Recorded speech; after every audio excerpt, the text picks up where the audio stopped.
حضرت عائشہ کا فرمان ہے یوسف علیہ السلام کو دیکھ کر عورتوں نے ہاتھ کاٹے تھے، میرے محبوب کو دیکھتے تو کلیجے چیر کے بیٹھ جاتے.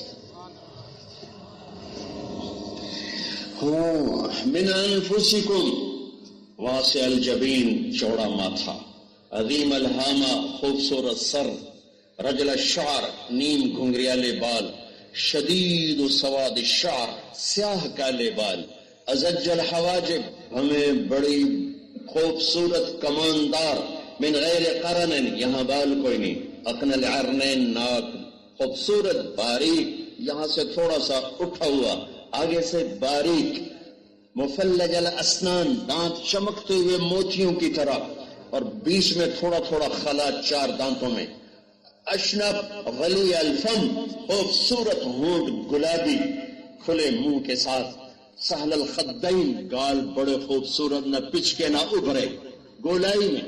یہ میرے سامنے 14ویں کا چاند آ گیا ہے، یہ تلألؤ وجهه تلألؤ القمر لیلۃ البدر، آپ کا چہرہ ایسے چمکتا تھا جیسے 14ویں رات کا چاند ہو. ہمارے پاس نہ تشبیہ دینے کے لیے، حسن میں تشبیہ دیں تو چاند ہے اور عروج میں تشبیہ دیں تو سورج ہے، ٹھیک، لیکن دونوں میں ایک عیب ہے، اس میں داغ ہے اور سورج میں آگ ہے. لیکن ہماری مجبوری یہ ہے کہ ہم اسی سے تشبیہ دیتے ہیں کہ اس کے علاوہ ہمارے پاس کوئی اور چیز نہیں ہے. لیکن میں یہ کہتا ہوں اگر اپنے نبی کو میں چاند سے تشبیہ دوں تو مجھے سامنے داغ نظر آ رہا ہے، میں اسے سورج سے تشبیہ دوں تو اس میں آگ برساتا ہوا نظر آ رہا ہے، اور میرا نبی میں داغ بھی نہیں آگ بھی نہیں، وہ تو بے داغ ہیں، وہ تو بے آگ ہیں. لیکن میرے پاس الفاظ کو نہیں. جابر بن سمرہ خود فرماتے ہیں کہ 14ویں کا چاند ایسے سامنے تھا، ہم آپ کی محفل میں تھے، آپ نے سرخ دھاری دار چادر اوڑی ہوئی تھی، ہم آپ کے گرد حالہ بنا کے بیٹھے تھے، میں کبھی چاند کو دیکھتا کبھی آپ کو دیکھتا تو مجھے آپ کا چہرہ چاند سے زیادہ چمکدار نظر آ رہا تھا.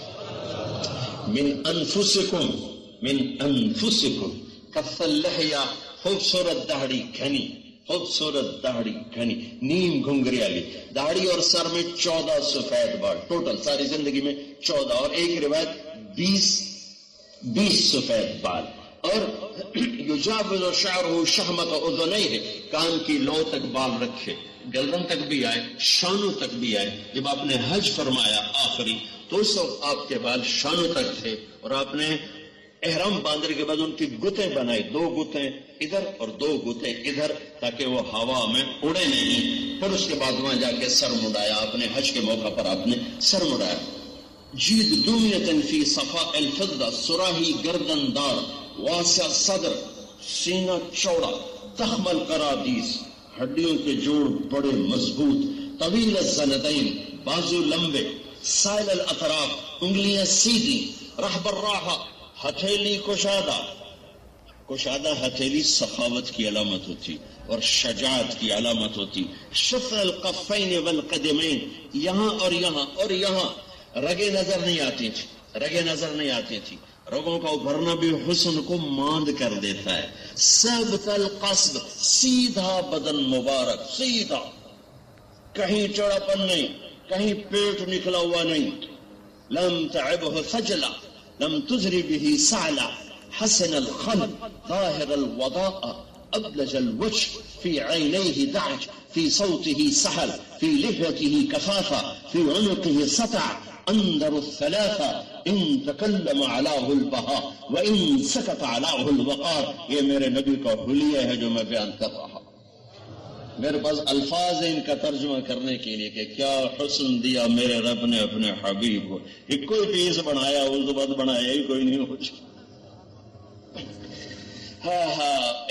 ایک بدو عورت کہتی ہے رأیت رجلا ظاہر الوضاء، میں نے ایک جوان دیکھا، مجھے لگا 14ویں کا چاند ہی کپڑے پہن کے زمین پہ آ گیا ہے. ایسا حسن، ایسا جمال دیکھا، چمکتے دانت، خوبصورت کلام، لمبی گردن، بھمے خوبصورت آنکھیں، ادعج اشکل احور انجل ابرج اکحل احور. 7 لفظ ہیں میرے نبی کی آنکھوں کے جمال کو بیان کرنے کے لیے، اور اس کا ایک ترجمہ ہے، ہر لفظ کا الگ ترجمہ ہے، پر میں ایک ترجمہ کر کے بتا رہا ہوں کہ اللہ نے ایسی آنکھ کوئی نہیں بنائی اور ایسا حسن کسی آنکھ کو نہیں دیا. آپ کی آنکھوں میں آنکھیں ڈال کے کوئی بات نہیں کر سکتا تھا، اس لیے آپ نظریں جھکا کے دیکھتے تھے، کبھی آنکھ اٹھا کے نہیں دیکھتے تھے. اگر ہو جاتی وہ بھول جاتے تھے کہنا کیا ہے، لہذا وہ آپ یوں بیٹھتے تھے اور یوں دیکھتے تھے ایسے.